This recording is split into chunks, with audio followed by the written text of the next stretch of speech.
Power Query Editor, Data View, Report View və Model View kimi anlayışları bir qədər qarışdıra bilərsiniz.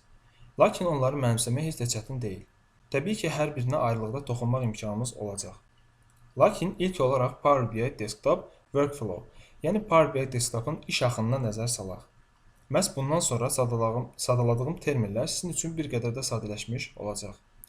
Ümumiyyətlə, Power BI Desktop iş axınını 3 hissəyə ayıra bilərik.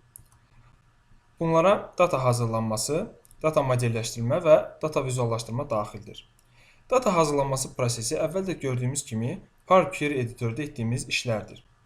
Yəni Power BI Desktop'u müəyyən data mənbələrə qoşub, oradan çəkdiyimiz datalar üzərində Power Query editor vasitəsilə müxtəlif transformasiya işləri görürük.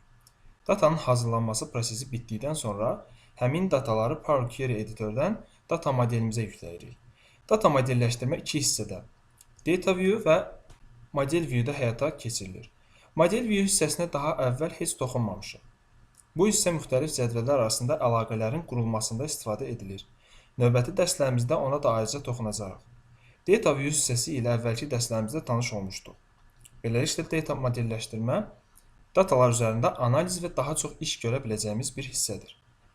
Data modelləşdirmə ilə data hazırlanması arasındakı fərqə diqqət edirək.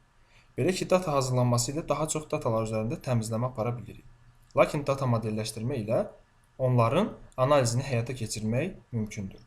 Yəni, onunla biz datalarımız haqqında müəyyən fikrə sahib olmaq üçün hesablamalar aparırıq. Data vizuallaşdırma bildiyiniz kimi Report View hissəsində baş verir. Əvvəlki dərslərdə ilk vizualizasiyamızı yaratdığımız zaman siz bunu görmüşdünüz.